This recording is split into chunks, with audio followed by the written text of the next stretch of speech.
31 men, armed, moving at night. No tanks, no trucks, just footsteps. South, across the mountains, past the border, toward the capital, toward the president's house. This was an assassination mission. And somehow, they made it into Seoul. The target was South Korea's president. The men were North Korean commandos. And this really happened. Seoul, January 1968. This would become known as the January 21 incident, or more dramatically, the Blue House Raid. In January 1968, 31 armed guerrillas from North Korea's Unit 124 crossed the military line into the south. Their mission was simple: reach the Blue House, kill President Park Chung-hee, shake the heart of South Korean power. This was not reconnaissance.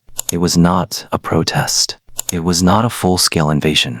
It was a surgical assassination mission aimed at one man. But the most shocking part was not the target. It was how far they got. They made it into Seoul, close to the Blue House, close to the most heavily guarded place in the country. These were not ordinary soldiers with rifles. They were men shaped for one purpose: to move, to hide, to kill, to keep going. Mountains, hunger, cold, darkness. That was their training ground. This was not training to come home alive. It was training to reach the target. If stopped, fight. If cornered, break through. If the mission ends, disappear or die. And now, those 31 men were moving south. They did not come like an army. They came like shadows, through winter mountains, over frozen ridges, past fences, patrol zones, and dark rural roads. Step by step, they moved closer to Seoul, from the north to the south, from mountains to villages, from villages to the capital. Their weapon was not just the guns they carried. Their real weapon was disbelief. No one expected an assassination team to arrive on foot. Not with tanks, not with artillery, not with an army, with boots in the snow, with footsteps in the dark. And that was exactly what was happening. The route itself was almost unbelievable. They crossed the military line. They slipped through the western front. They moved across the frozen Imjin River. They slept in the mountains.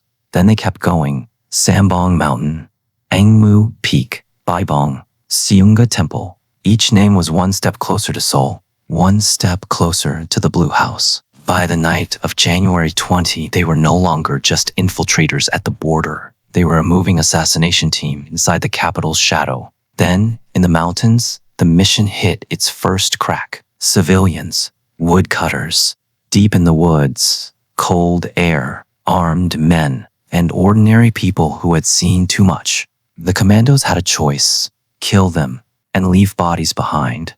Let them go and risk the alarm. They let them go. And from that moment, the mission began to crack. On a map, everything looked simple: north to south, mountains to Seoul. But reality had people in it, and people remember. Strange uniforms, odd accents, armed men moving through the night. The men they spared would not stay silent. Now, time was turning against the hit squad. But by the time the alarm spread, they had already gone too far. They were not near the border. They were not deep in the countryside. They were in Seoul, the capital of South Korea, the center of political power. And inside that city, 31 armed men were still moving. They were heading towards the Blue House, the place that should have been stopped first, the place that should have been guarded hardest. But they kept moving. How did no one stop them sooner? How did armed men get this deep into the capital? This was not just a failure of one checkpoint. It was a failure of imagination. People could imagine tanks coming across the border. They could imagine artillery fire. But an enemy assassination team walking through mountains into Seoul toward the president's residence? That was harder to imagine. And yet, it was happening. On the road to the Blue House. Then came the moment that stopped them. Near Jahamun, not far from the Blue House. A checkpoint. Who are you? Where are you from? Where are you going? Their answers sounded official. They claimed to be counterintelligence personnel, but something was wrong. They looked like soldiers, but not quite. Their words did not settle. Their movements were too sharp. One man noticed. Choi Kusik, the police chief of Jongno. He did not let them pass. He questioned them again. He moved closer. And then, the night exploded. Gunfire, grenades, screams, chaos. A street in Seoul became a battlefield. And it did not stop with the first gunfire. The commandos threw grenades at city buses. Ordinary passengers were suddenly inside the battle. People who had nothing to do with politics, nothing to do with the mission, Nothing to do with the war. They were simply on the road that night, and the war found them. The assassination mission did not collapse at the DMZ. It did not end in the mountains.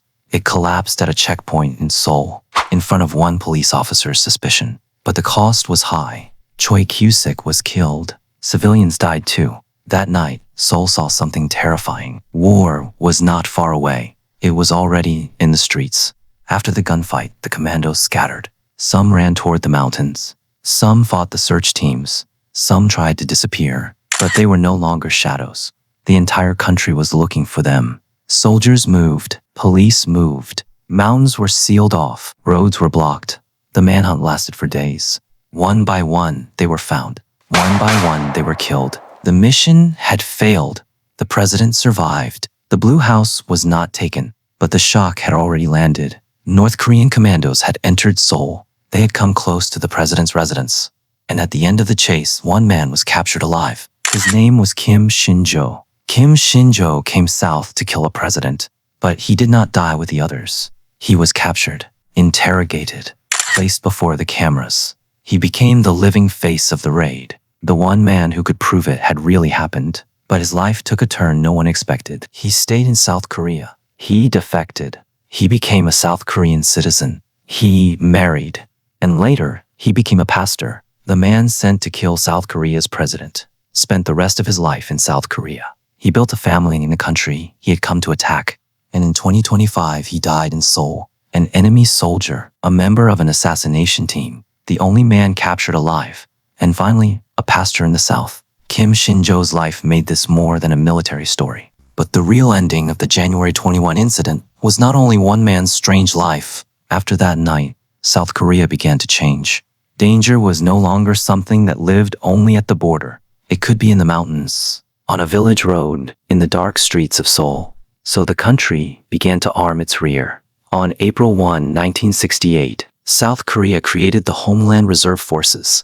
The slogan was simple: defend your own hometown.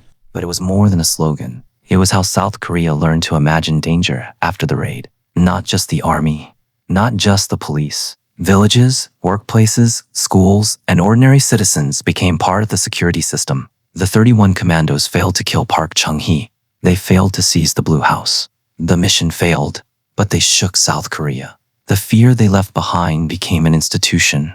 It became a memory for an entire generation. Because that night, the war did not return. It had never really left.